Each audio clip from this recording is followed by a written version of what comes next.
दोस्तों नमस्कार, मैं हूं दिनेश कुमार। आज इस खास रिपोर्ट में आपको बताऊंगा कि आखिरकार कैसे राम मंदिर ट्रस्ट के पदाधिकारियों पर अब गाज गिरती हुई नजर आ सकती है।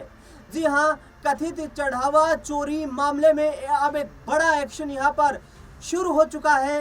अयोध्या में राम मंदिर चढ़ावा चोरी मामले में अब पुलिस ने शिकंजा ट्रस्ट के पदाधिकारियों के खिलाफ कसना शुरू कर दिया है। श्री राम जन्मभूमि तीर्थ क्षेत्र ट्रस्ट के महासचिव चंपत राय के इस्तीफा देते ही उनसे भी पुलिस ने पूछताछ की और बयान दर्ज किया गया है। हालांकि पुलिस की एफआईआर में चंपत राय या किसी अन्य पदाधिकारी का नाम शामिल नहीं है।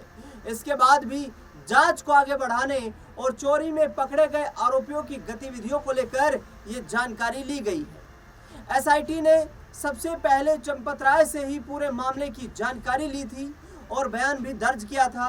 एसआईटी की प्रारंभिक रिपोर्ट के बाद ही पुलिस ने एफआईआर दर्ज की थी।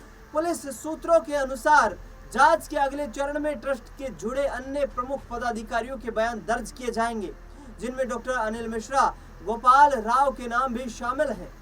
बताया जा रहा है कि मामले के सभी तथ्यों और परिस्थितियों को स्पष्ट करने के लिए क्रमवार संबंधित लोगों से पूछताछ हो रही है।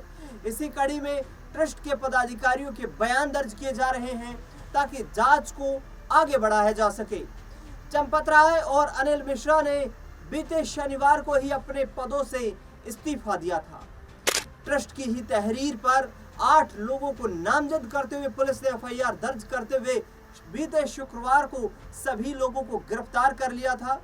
आरोपियों के घरों पर रविवार को ताबड़तोड़ छापेमारी भी की गई। इस छापेमारी में ज्वेलरी, कैश और जमीनों के दस्तावेज बरामद होने की बात कही जा रही है।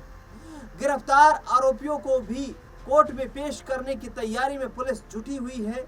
माना जा रहा है कि आरोपियों की रिमांड भी मांगी जा सकती है। चंपत राय के इस्तीफे के तरीके पर सवाल उठ रहे हैं। ट्रस्ट महासचिव चंपत राय और ट्रस्टी डॉक्टर अनिल मिश्रा के इस्तीफे के तरीके को लेकर भी अयोध्या के संत समाज ने कई तरीके के सवाल उठाए हैं। संतों का कहना है कि चंपत राय के इस्तीफे का तरीका सामान्य प्रक्रिया से अलग दिखाई देता है। उनका तर्क था कि चंपत राय स्वयं सोशल मीडिया पर सक्रिय हैं। उनका अपना एक्स और फेसबुक अकाउंट है। यदि वे इस्तीफा देते तो कम से कम एक संक्षिप्त संदेश के माध्यम से राम भक्तों और आम लोगों की जानकारी दे सकते थे। हालांकि ये भी कहा जा रहा है कि हाईकमान के निर्देश मिलते ही जल्द ही चंपत राय सफाई के साथ सभी के सामने यहाँ पर साथ आएंगे। दरअसल इस्तीफा अध्यक्ष की बजाय कोषाध्यक्ष को सौंपा गया।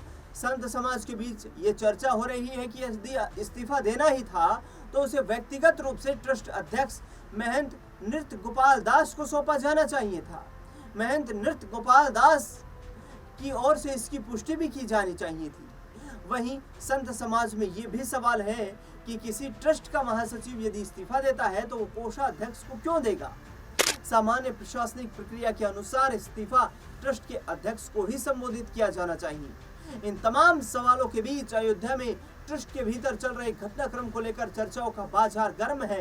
अब यथास्थिति में 11 जुलाई को इस पूरे घटनाक्रम की बैठक होगी। जब आगे क्या फैसला लिया जाएगा वो बैठक के बाद ही सामने आएगा।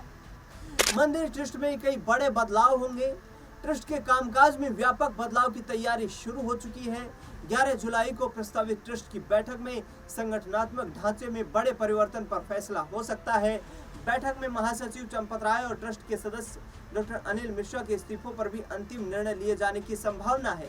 चर्चा ये भी है कि ट्रस्ट में कुछ नए लोगों की यहाँ पर एंट्री हो सकती है, जो नए लोग यहाँ पर ट्रस्ट की जिम्मेदारियों को संभालते हुए आगे इस ट्रस्ट को चलाने के लिए तैयारी करेंगे। बता दें आपको कि चंपत राय के खिलाफ जिस तरीके से एक माहौल बनाया गया है उसको लेकर भी चंपत राय काफी आहत नजर आए और सूत्रों ने बताया कि इन घटनाओं से आहत होकर चंपत राय ने महासचिव पद से इस्तीफा सौंपा है। अब सीईओ और सचिव जैसे पद बन सकते हैं। सूत्रों के अनुसार ट्रस्ट की कार्यप्रणाली को अधिक पारदर्शी और पेशेवर बनाने के लिए सचिव और सीईओ जैसे नए पद सृजित किए जा सकते हैं। बैंकिंग, वित्त, प्रबंधन और आईटी क्षेत्र के अनुभवी पेशेवर लोगों को जिम्मेदारी सौंपने की तैयारी है। ट्रस्ट के वित्तीय प्रबंधन में भी बदलाव प्रस्तावित है। आउटसोर्सिंग व्यवस्था की समीक्षा कर कई व्यवस्थाओं को सीधे ट्रस्ट के नियंत्रण में लाया जा सकता है।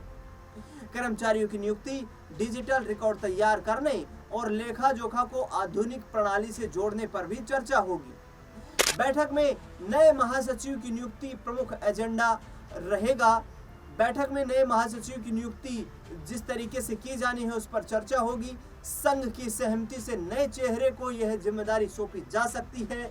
चर्चा है कि सचिव और सीईओ की नियुक्ति के बाद महासचिव की भूमिका पहले की तुलना में सीमित या सलाहकार के स्वरूप हो सकती है।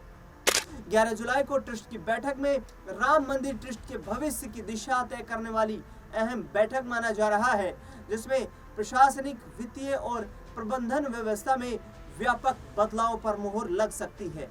ट्रस्ट के खिलाफ जिस तरीके से पदाधिकारियों के खिलाफ जो असंतोष का माहौल पैदा हुआ है, उसने भी ट्रस्ट को लेकर के अब कई सवाल खड़े कर दिए हैं।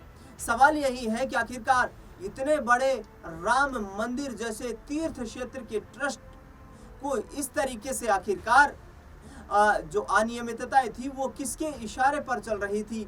आखिरकार क्या ट्रस्ट के बड़े दिग्गज पदाधिकारियों को इसकी बिल्कुल जानकारी नहीं थी। आखिरकार क्या तमाम अनप्रोफेशनल लोगों को, गैर पेशेवर लोगों को इस ट्रस्ट में भर्ती किया गया था, जिनको जिम्मेदारियां सौंपी गई। और आखिरकार यदि इतना बड़ा घपला, घोटाला, गड़बड़ी हुई है तो उसका जिम्मेदार कौन है। ये तमाम वो सवाल हैं जो चंपत राय के इर्द गिर्द भी उनके जिम्मेदारियों को लेकर घूमते हुए नजर आ रहे हैं।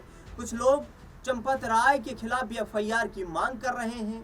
8 लोगों के खिलाफ एफआईआर दर्ज हुई है जो राम मंदिर चढ़ावे में की गिनती में, लोगों की व्यवस्था की मैनेजमेंट में, तमाम चीजों में लगे हुए थे। उन लोगों के खिलाफ एफआईआर दर्ज हुई है।